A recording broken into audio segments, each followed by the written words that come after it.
Eu sou o Lucas, da Comunidade Salem, e esse é o nosso vídeo de encerramento da série da Campanha Mundial de Oração de 2020.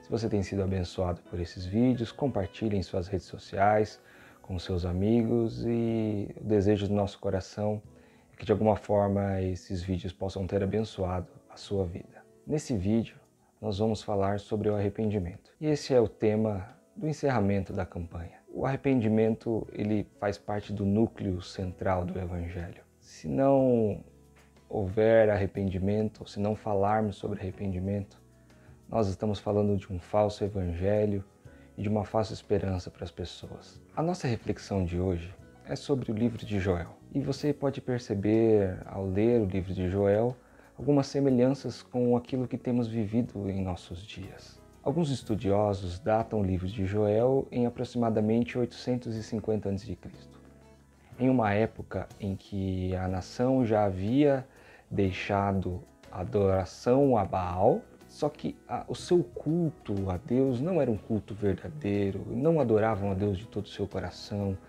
e não tinham a santidade como algo que traziam para a sua própria vida. Viviam uma verdadeira religiosidade. Joel começa declarando algumas profecias muito difíceis e pesadas à nação.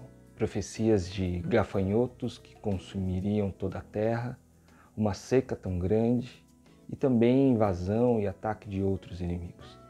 E você pode perceber ali no capítulo 1 quão pesado é o anúncio do juízo de Deus sobre aquele povo. Vemos que não havia mais ofertas para o templo, vemos que não havia mais alimento. Você consegue perceber alguma semelhança com o que está acontecendo hoje, onde as economias estão sendo abaladas e, ao atingir a agricultura, que era o principal meio de sustento e de sobrevivência e de economia da época, vemos que toda essa ação de Deus contra o povo é uma preparação daquilo que fala no verso 15 do capítulo 1, do dia do Senhor. E nós vemos o dia do Senhor como o grande dia em que Deus irá julgar as nações. Como eu disse, talvez essa não é uma mensagem comum que ouvimos no nosso dia a dia, mas um dia Deus virá e julgará toda a terra. Esse julgamento sobre o povo de Judá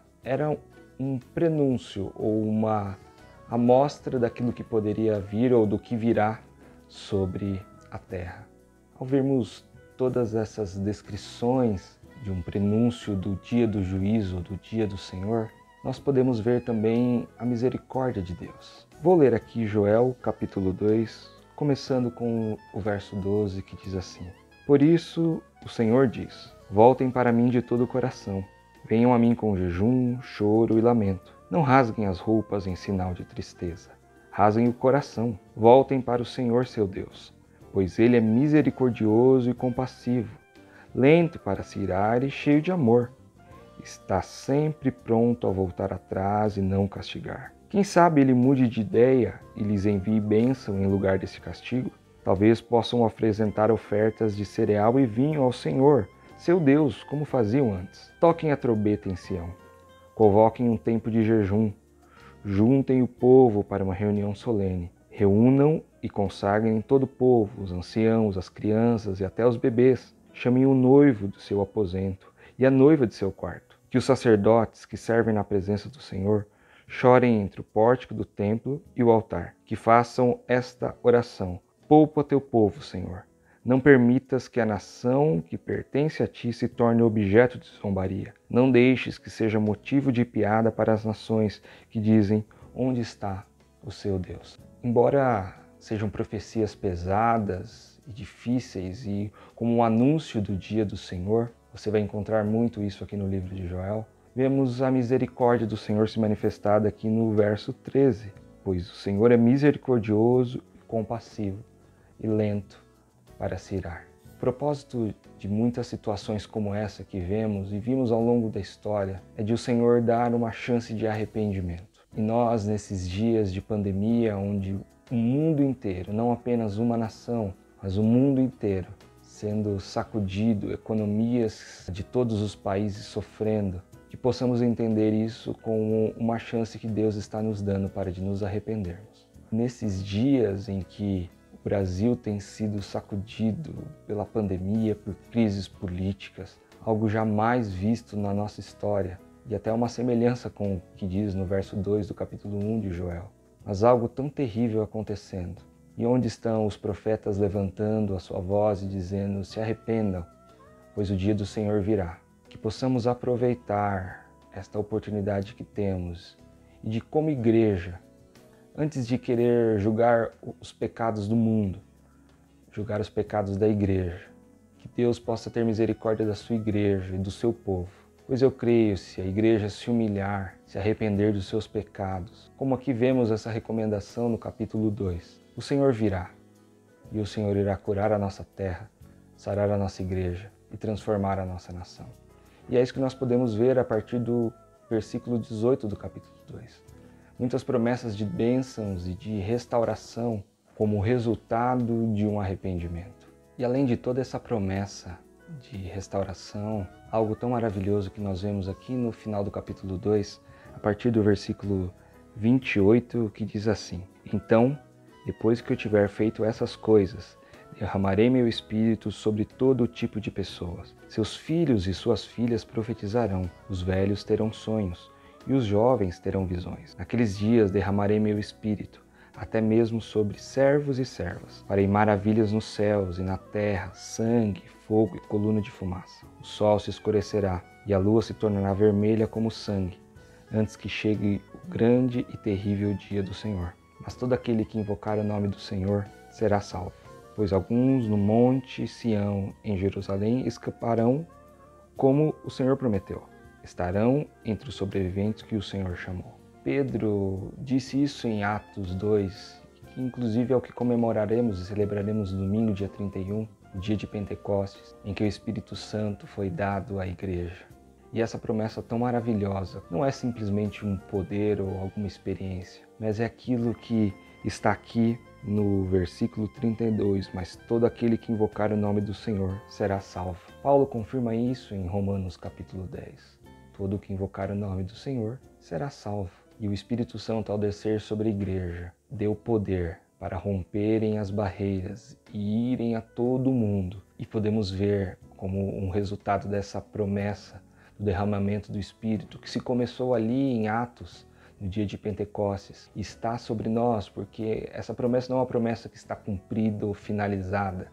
Estamos vivendo ela.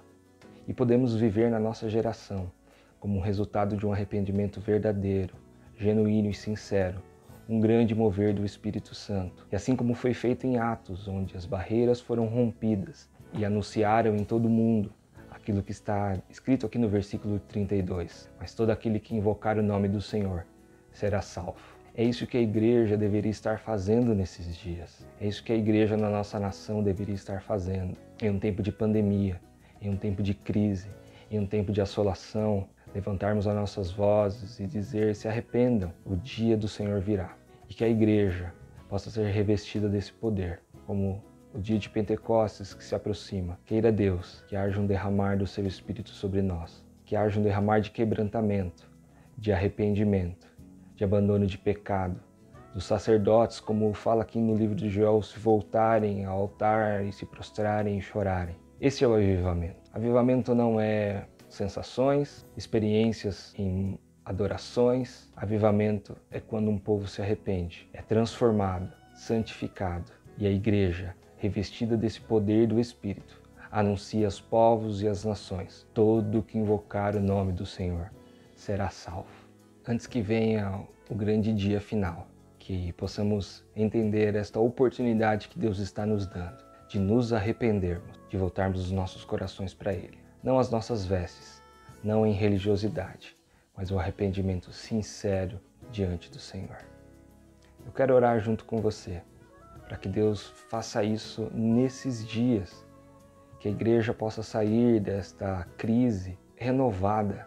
Muitos estão dizendo: a igreja sairá forte, que a igreja saia curada, que a igreja saia transformada, que a igreja saia arrependida dos seus pecados e seja revestida do poder do Espírito Santo para anunciar as boas novas a todos os povos. Vamos orar. Senhor, obrigado por esses 10 dias de campanha mundial de oração que tivemos. Obrigado por cada irmão que participou. Obrigado por cada igreja em diferentes locais do Brasil e do mundo. A um povo que está clamando para o Senhor restaurar e sarar a nossa terra. Senhor, a minha oração é que o Senhor cure a tua igreja. Antes de iniciar e de tratar com a nação, com os pecados das pessoas, nos ajuda como igreja a nos arrependermos dos nossos pecados, Senhor. A voltarmos para a cruz, a voltarmos para a essência do Evangelho, a pregarmos a tua palavra e anunciarmos a tua verdade. Senhor, a igreja tem trocado a verdade do Evangelho por tantas outras coisas. Por modas, por ideias, por filosofias, por discussões, criando próprios ídolos muitas vezes humanos. Tem misericórdia, Senhor. Traz um quebrantamento para a tua igreja. Que o teu povo possa se levantar nesses dias, curados, sarados e revestidos com o poder do Espírito Santo, ali como aconteceu no início da igreja em Pentecostes. Pedro anunciando essa mensagem, 3.000 almas se converteram ao Senhor. Que a igreja da nossa nação possa se arrepender e voltar ao Senhor e proclamar: o Senhor está vindo, o dia do Senhor virá. Invoquem, pois todo que invocar o nome do Senhor será salvo. Tem misericórdia, traz um mover de quebrantamento, este avivamento que esperamos e buscamos do Senhor. Quebrantamento nas nossas vidas, quebrantamento nos nossos corações. Restaura cada um, Senhor. Ó Deus, que a nossa nação seja curada, mas a começar pela tua igreja. Sara a tua igreja, para que uma igreja curada, uma igreja restaurada, possa assim se levantar, restaurar a nação que está perdida, está em trevas, está em caos, enquanto há tantas lutas políticas, batalhas, e estamos no meio dessa crise, muitos em desespero. Tem misericórdia, Senhor. Eu peço perdão pelo pecado da tua igreja, Pai. E peço a misericórdia do Senhor para sarar e para nos despertarmos e aproveitarmos esta oportunidade que o Senhor nos dá de nos arrependermos. Senhor, faça o teu mover em nós e nos nossos dias. Traga cura e traga restauração para a nossa terra. Assim eu oro, em nome de Jesus. Amém. Que essa mensagem de arrependimento possa estar viva no coração da igreja, para que a nossa terra seja sarada e curada. Deus te abençoe e até a próxima.